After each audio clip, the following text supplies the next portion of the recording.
नमो अरिहन्ताणं नमो सिद्धाणं नमो आयर्याणं नमो वज्रायाणं नमो लोये सव्साहुणं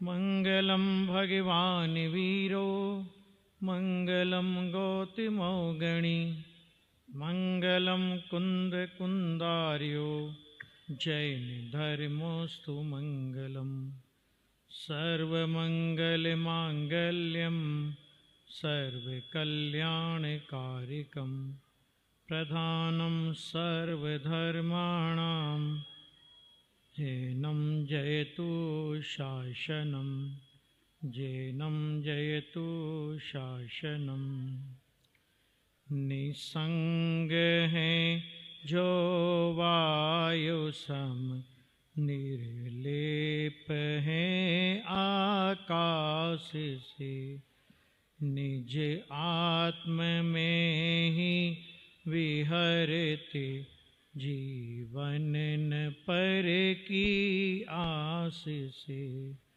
जिनके निकट सिंहादि पशु भी भूल जाती क्रूरता पुन दिव्य गुरुओं की अहो कैसी अलौकिक शूरता पुन दिव्य गुरुओं की अहो कैसी अलौकिक शूरता। पंच कल्याणक प्रतिष्ठा महोत्सव के अंतर्गत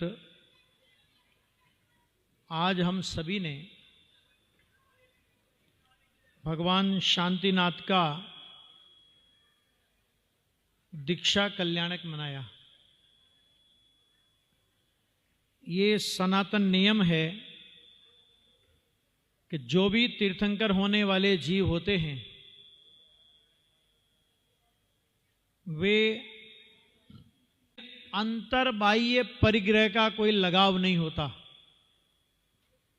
जहां पर अंतरंग में तीन कसाय चौकड़ी के अभाव की वीतराग परिणति होती है और बाह्य में यथाजात रूप नग्न दिगंबर रूप होता है। कोई भी वैराग्य का कारण पाकर ऐसे हमारे तीर्थंकर भगवान जब जैनेश्वरी दीक्षा अंगीकार करने का विचार करते हैं तो उससे पहले वे 12 भावनाओं का चिंतन करते हैं। वो सारे दृश्य आज आपको यहां पर मंच के माध्यम से दिखाए गए और 12 भावनाओं का चिंतन करने के बाद जब वो लोकांतिक देव जो कि मात्र तीर्थंकर परमात्मा के दीक्षा कल्याण के अवसर पर ही पधारते हैं, उसके अलावा अन्य किसी कल्याणकों में नहीं आते और दीक्षा कल्याणक में भी केवल हे प्रभु आपके इस वैराग्य की हम अनुमोदना करते हैं और अनुमोदना करके वो चले जाते हैं। देखिए जीवों के परिणामों की कितनी विचित्रता है, कैसी विचित्रता है कि एक स्वधर्म स्वर्ग का इंद्र होता है जो कि जिनेंद्र परमात्मा के 5 कल्याणकों में बल्कि गर्भ कल्याणक से 6 महीने पहले से उनका काम चालू हो जाता है रत्नों की वृष्टि करने के रूप में और उसके बाद 5 कल्याणक सोधर्म इंद्र और उनकी जो टीम होती है उन 5 कल्याणकों को मनाती है। गुणस्थान उनका भी चौथा है। अगले भव से मोक्ष जाना नक्की है द्वादशांग के पाठी होते हैं, बहुत बहुत सारी विशेषताएं होती है। उसी स्वर्ग लोक में ये लोकांतिक देव कहलाते हैं जो केवल वैराग्य के प्रकरण में आते हैं और वो भी अनुमोदना करके वापस चले जाते हैं। और इसी स्वर्ग के अंदर एक अहमिंद्र जाति के देव होते हैं, सर्वार सिद्धि के, जिन्हें जिनेंद्र परमात्मा का कोई पंच कल्याणक की बात तो बहुत दूर, दिव्य ध्वनि सुनने का भी विकल्प नहीं आता और गुणस्थान सबका चौथा रहता है। आज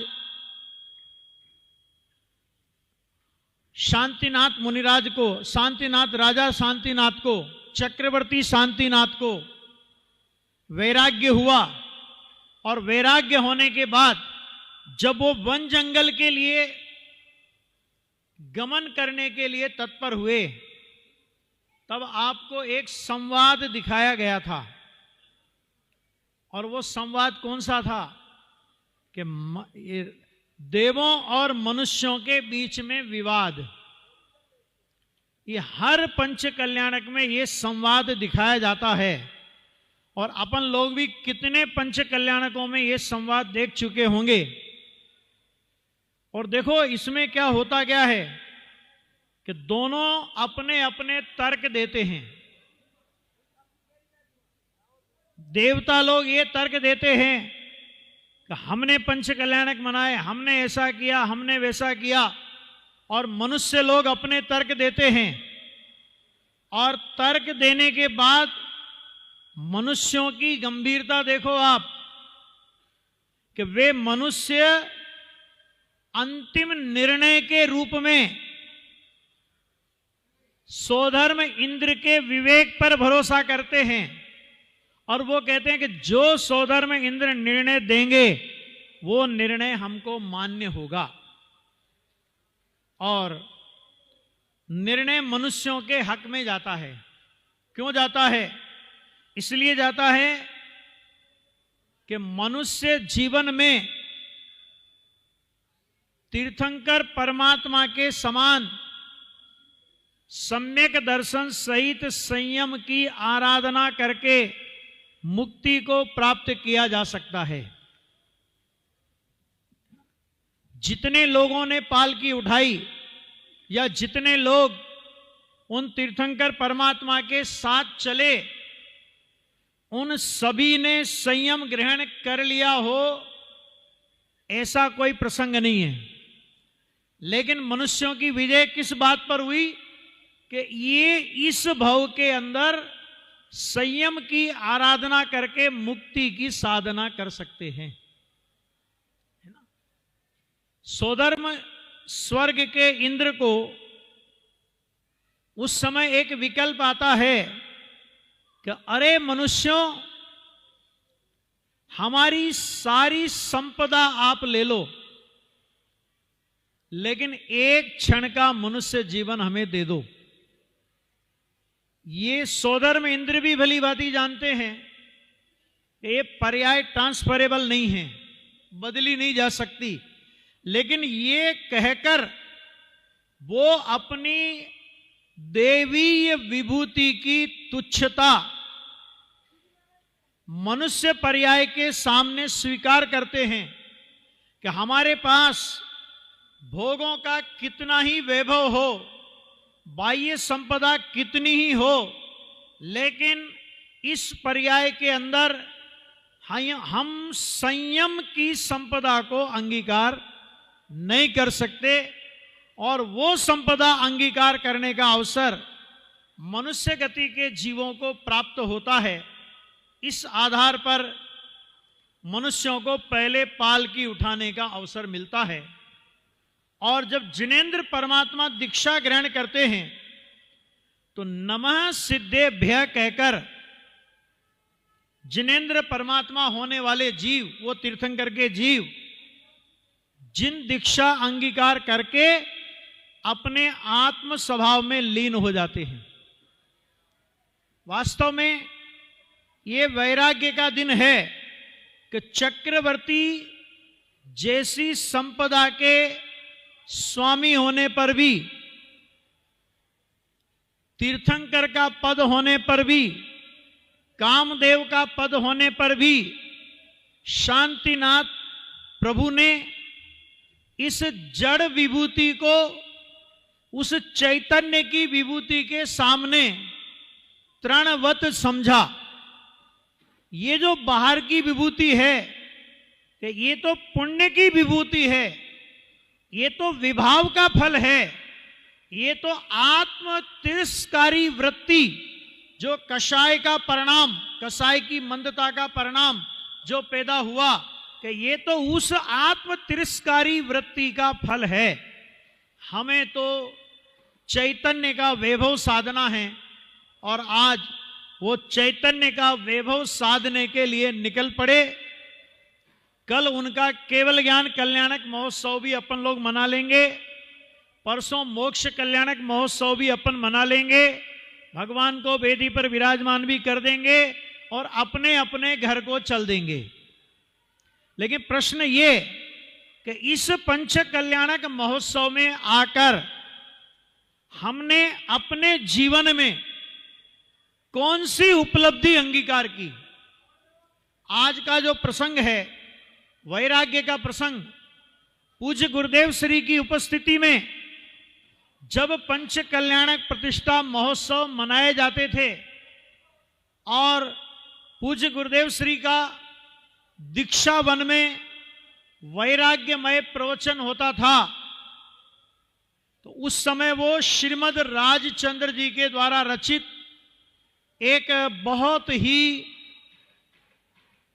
मधुरिम काव्य है, अपूर्व अवसर एवो क्यारे आवशे, क्यारे थैसु बाह्यांतर निर्ग्रंथ, जो उस काव्य पर गुरुदेव श्री प्रवचन करते थे। और जब वो मुनि दशा का स्वरूप, मुनि दशा की महिमा और उनके स्वयं के अंदर में उछलती हुई मुनि दशा की भावना से ओतप्रोत होते थे, तो उनके आंखों में से हर्ष के आंसू बहते हुए अपन लोगों ने देखे होंगे। यानी कहने का मतलब क्या है कि देखो, कोई भी ज्ञानी धर्मात्मा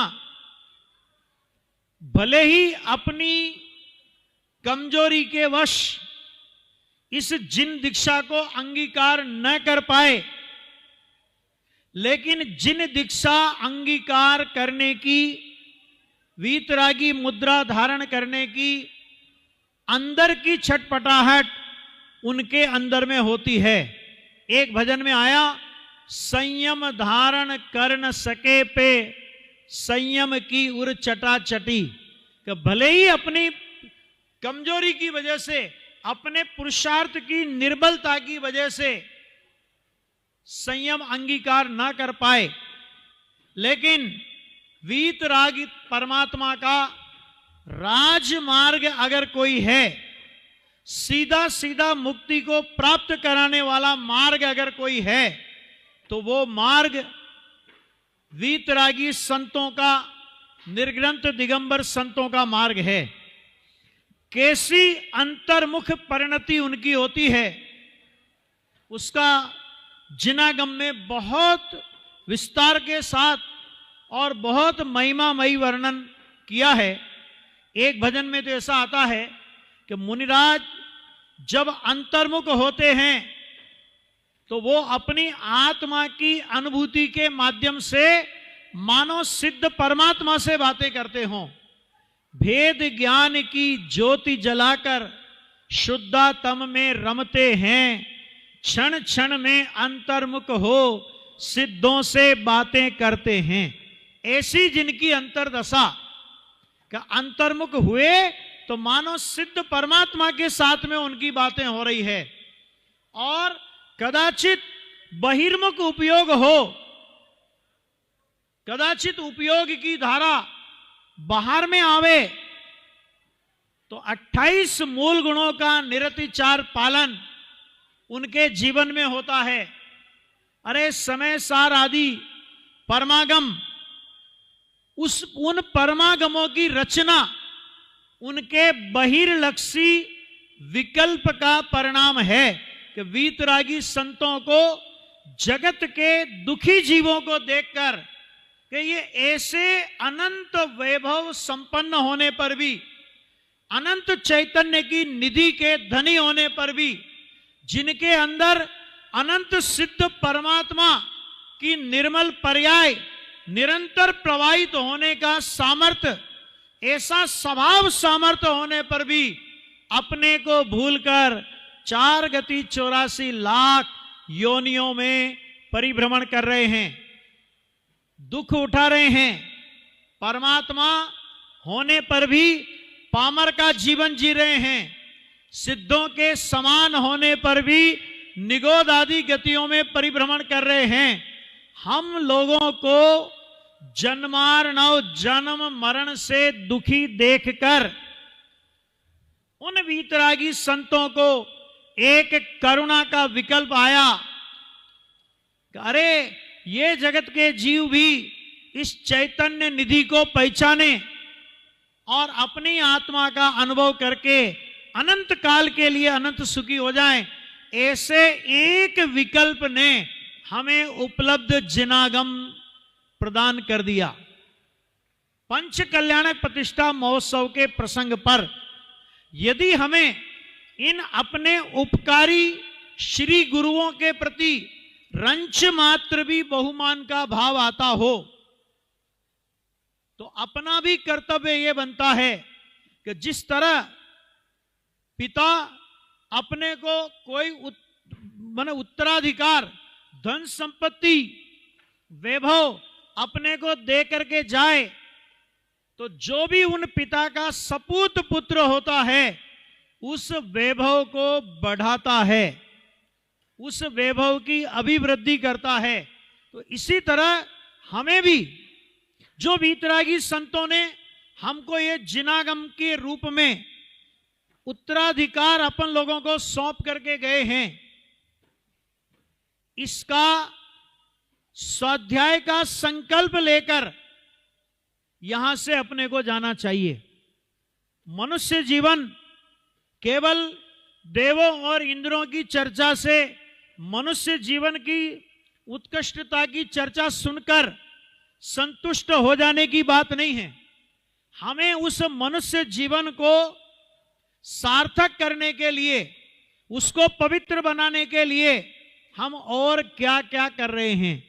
हमारे जीवन में स्वाध्याय का सबसे बड़ा महत्व होना चाहिए, क्योंकि स्वाध्याय के बिना हमारे देव का स्वरूप क्या है, हमारे शास्त्र का स्वरूप क्या है, हमारे गुरु कैसे होते हैं, उनकी अंतर्बाह्य परिणति कैसी होती है, इसकी पहचान नितांत आवश्यक है, जो हमको करना पड़ेगी।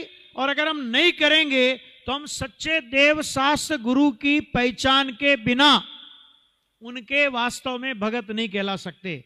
देखिए, आज चर्चा है मुनिराजों की, तो मुनिराजों के संदर्भ में रत्नकर्ण श्रावकाचार्य के 10 नंबर के श्लोक में एक बहुत मार्मिक छंद आचार्य समंत भद्र ने लिखा, और उसमें लिखा कि कैसे होते हैं हमारे मुनिराज। तो उन्होंने लिखा, विषयासावसाती तो निरारंभो परिग्रह, ज्ञान ध्यान तपो रक्त तपस्वी स प्रशस्यते। इसी का पद्यानुवाद मेरी भावना अगर आप पढ़ते हो तो उस मेरी भावना में आता है, विषयों की आशा नहीं जिनके साम्य भाव धन रखते हैं, निज पर के साधन में जो निश दिन तत्पर रहते हैं, स्वार्थ त्याग की कठिन तपस्या बिना खेद जो करते हैं, ऐसे ज्ञानी साधु जगत के दुख समूह को हरते हैं। विचार करो कि ये वन जंगलों में रहते हुए इन वीतरागी संतों ने जो अनेक ग्रंथों की रचना केवल हम लोगों को आत्मा की उपलब्धि हो जाए इसके लिए की है। और हमें आत्मा की उपलब्धि हो जाए, उसमें आचार्य कुंद कुंद को, आचार्य अमृतचंद्र को, पद्म प्रमलधारी देव को और भी जो वीतरागी संत हुए हैं, उनका उसमें कुछ लाभ होने वाला नहीं है।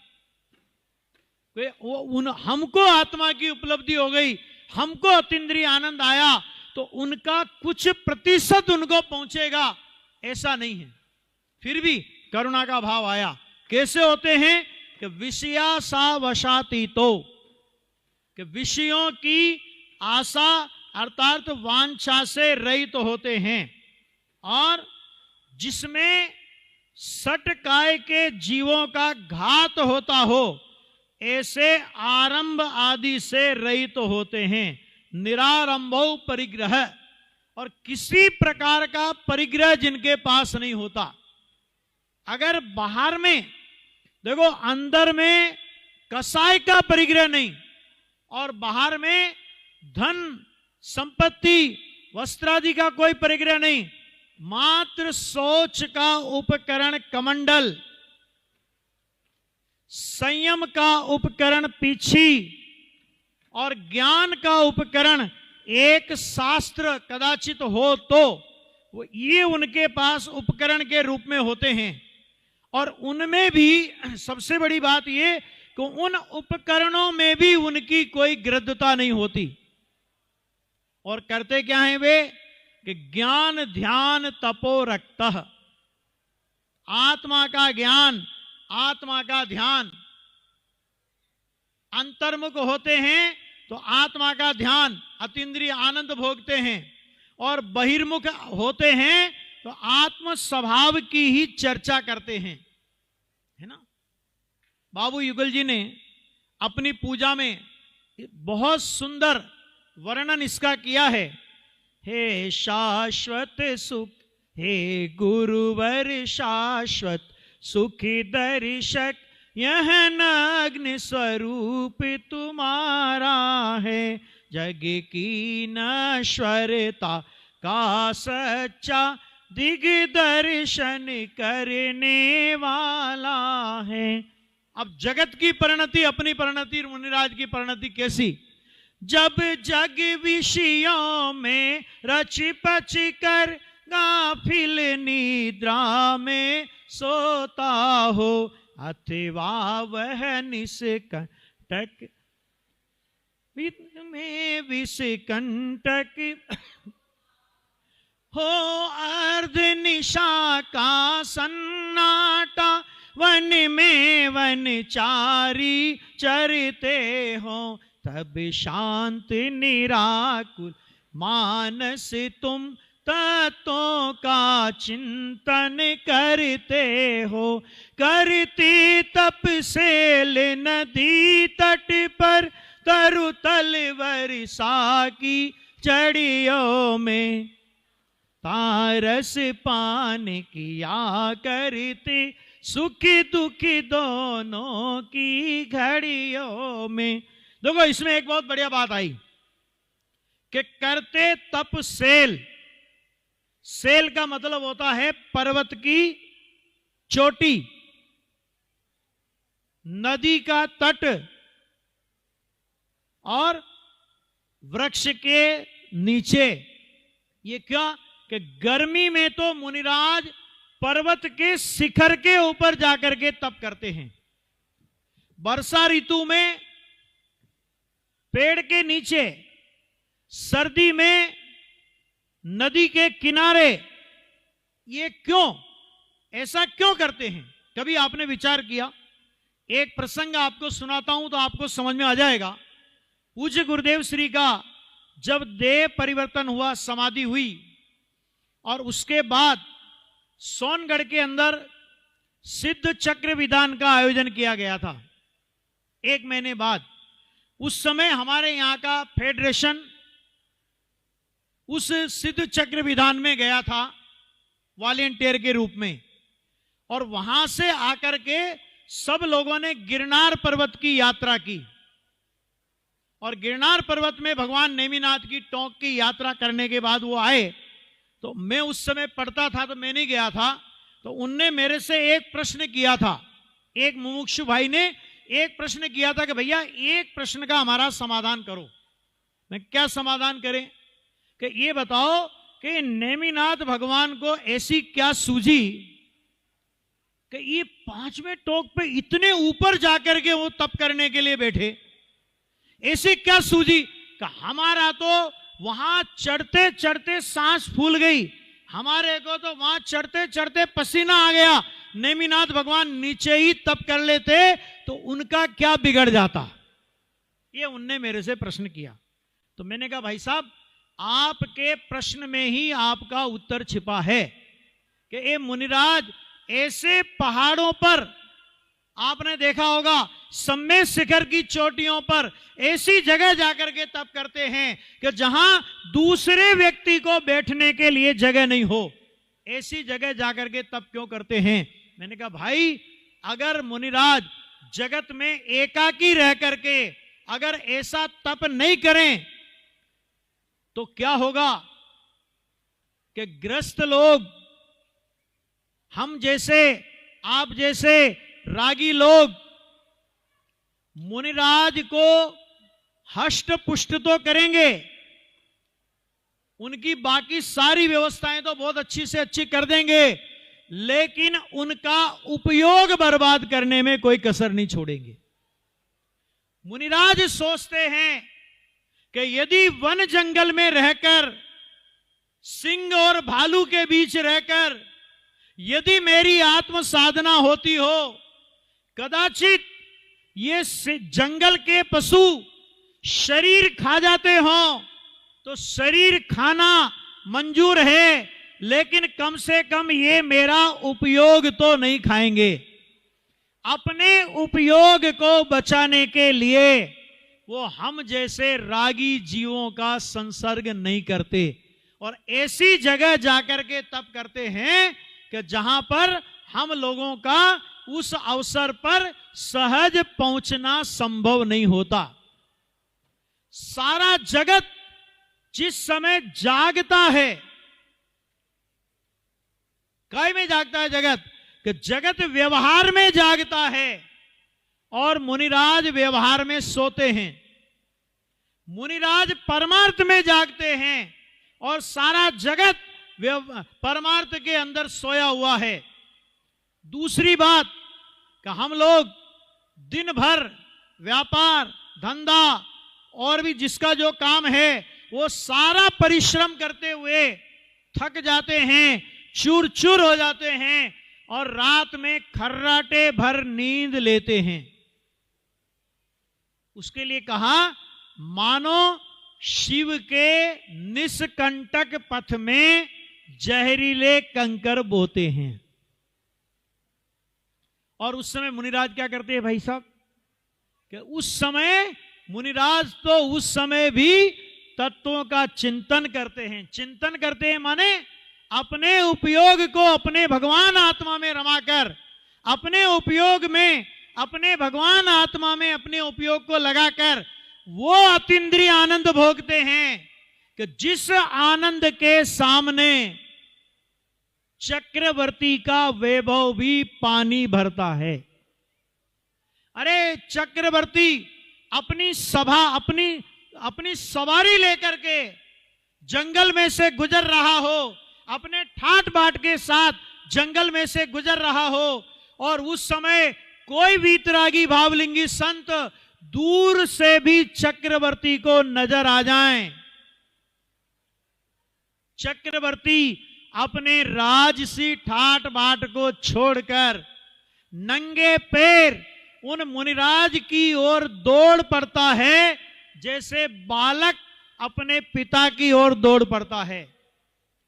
और जब वो अपने मुनिराज के चरणों में नमस्कार करता है, वंदन करता है, और वंदन करते समय मुनिराज के चरणों की धूली, मुनिराज के निकट रहने वाली धूली यदि चक्रवर्ती के मुकुट पर लग जाए और कोई उस धूली को साफ करने का प्रयत्न करे तो चक्रवर्ती रोक देता है, ये धूली साफ मत करो। क्यों नहीं करें? क्योंकि ये धूली नहीं है, ये मेरे गुरु के चरण से स्पर्शित मेरे माथे का चंदन है, इसको तुम साफ मत करो। अरे जिन मुनिराजों के स्पर्श मात्र से, जिनकी साधना और आराधना मात्र से जगत की पहाड़ियां तीर्थ बन जाती है, जगत की वो पहाड़ियां पूज्य हो जाती है। सम्मेद शिखर जाते हैं अपन, गिरनार अपन जाते हैं, और भी जिन जिन तीर्थों पर अपन जाते हैं, उन पहाड़ियों पर क्या था? पहाड़ियां तो और भी है। उन पहाड़ियों पर अरे यहां पर इस पहाड़ी पर रहकर, इस पर्वत पर रहकर हमारे वीतरागी संतों ने आत्मा की साधना की। वास्तव में उनकी वो आत्म साधनामयी पवित्र परिणति, वास्तव में पवित्र तो वो है, लेकिन ऐसी पवित्र परिणति के धारक वीतरागी संत जिस पहाड़ी पर रहते हों, जिस धूल का स्पर्श उनकी चरण से हो जाए, वो धूल, वो पहाड़ी इंद्रों और चक्रवर्तियों के द्वारा पूज्य हो जाती है। तो बताइए उन वीतरागी संतों की अंतर परिणति और वो वीतरागी संत कितने पूज्य होंगे, विचार तो करो जरा। लेकिन भाई वीतरागी संतों का जो वास्तविक स्वरूप का अंतर में 3 कसाई चौकड़ी का अभाव और बहिरंग में रंच मात्र भी जिनके पास परिग्रह नहीं, कोई आरंभ सारंभ नहीं, ऐसे गुरुदेव श्री ने, देखिए मैं 1-2 वाक्य गुरुदेव श्री के, बहुत से लोगों को यह रहता है कि गुरुदेव श्री ने मुनिराजों को गुरुदेव श्री नहीं मानते थे। सच्चाई यह है कि गुरुदेव श्री के प्रवचन 9000 प्रवचन अभी हमारे पास, हमारे सद्भाग्य से उपलब्ध है ऑन रिकॉर्ड। कोई सा भी प्रवचन आप पूज्य गुरुदेव श्री का सुन लीजिए, और यदि उसमें वीतरागी भगवंतों की, वीतरागी संतों की महिमा अगर आपको नहीं मिले तो आप मेरे पास आना।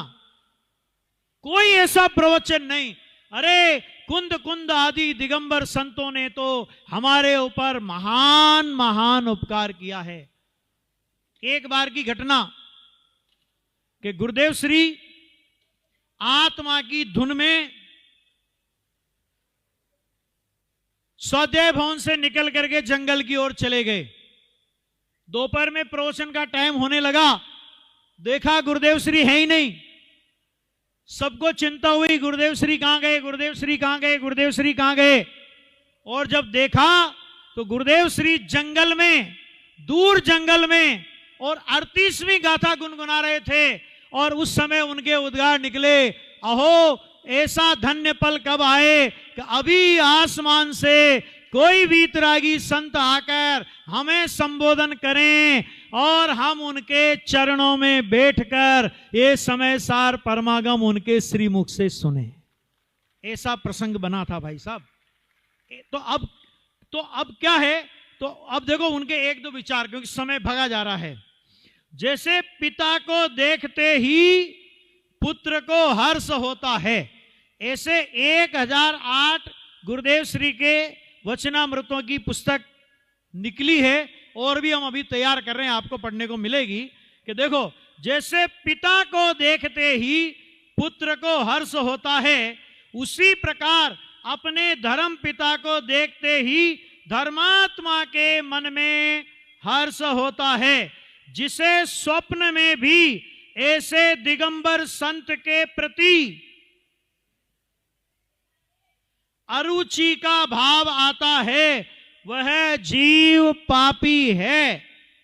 अरे देवता भी जिनके चरणों में नमते हैं, कुंद कुंद आचार्य देव जैसे महान संत भी जिनके लिए धन्य धन्य कहते हैं, ऐसे दिगंबर मुनियों के प्रति जिस जीव को प्रमोद, भक्ति बहुमान नहीं आता वह जीव मिथ्या दृष्टि है। यह गुरुदेव श्री के अष्टपौड़ के प्रवचन में से 185 पेज में लिखा। एक आधा बोल और सुनाता हूं आपको। सम्यक दर्शन ज्ञान चारित्र के आराधक, ये ध्यान देना कैसा संत होना चाहिए वो भी समझना कि सम्यक दर्शन ज्ञान चारित्र के आराधक वीतरागता के पिंड, कि जिनको देखने मात्र से, अभी मंगलाचरण में मैंने बोला था, जिनकी निकट सिंहादि पशु भी भूल जाते क्रूरता, उन दिव्य गुरुओं की अहो कैसी अलौकिक सूरता। तो कहते वीतरागता के पिंड मुनिराज चले आ रहे हों, वह तो मानो साक्षात मोक्ष तत्व आया है। ये चलते फिरते सिद्धों से गुरु, ये डॉक्टर साहब ने पूजा में लिखा और गुरुदेव श्री ने ये नाम दिया हाल तो चाल तो मोक्ष मार्ग। तो ये कहा ऐसी मुनि दशा रूप जिन मुद्रा जिसे नहीं रुचती उसे आराधना का प्रेम ही नहीं है। ऐसी जिन मुद्रा धारक मुनि के साक्षात दर्शन होने पर मुमुक्षु जीव का हृदय आराधना के प्रति भक्ति से उछल पड़ता है। अरे स्वप्न में भी जिसे ऐसी मुनि दशा के प्रति अरुचि आए अथवा उसके प्रति अवज्ञा हो, वह जीव गहन भवन में भटकता है, क्योंकि उसे आराधना के प्रति तिरस्कार आया है। धर्मी को तो स्वप्न में भी वीतरागी संत धर्मात्मा का बहुमान आता है। स्वप्न में भी मुनि इत्यादि धर्मात्मा के दर्शन होने पर भक्ति से रोम रोम उल्लसित हो जाता है। ऐसे तो बहुत सारे वचन हैं, बस इस संक्षेप में इतना कि मुनिराजों को गुरुदेव श्री, मुनिराजों का स्वरूप हमें गुरुदेव श्री ने बताया और सच्चे मुनिराज भावलिंगी संत वीतरागी संत कैसे होते हैं उनका स्वरूप हमें बताया और उनके स्वरूप में नमन करना भी हमें गुरुदेव ने सिखाया। सच्चाई यह है कि गुरुदेव श्री को मानने वाले सच्चे मुनि भक्त वर्तमान में गुरुदेव श्री ही थे, जो मुनिराजों के चरणों में जिनका मस्तक सदा नम रहता था। ऐसे वीतरागी मुनि दशा की भावना और ऐसी मुनिराजों के दर्शन हमें भी शीघ्र हो और हम भी उसी पथ के अनुगामी बने। इसी पवित्र भावना से अपनी बात को यहीं विराम दे रहा हूं।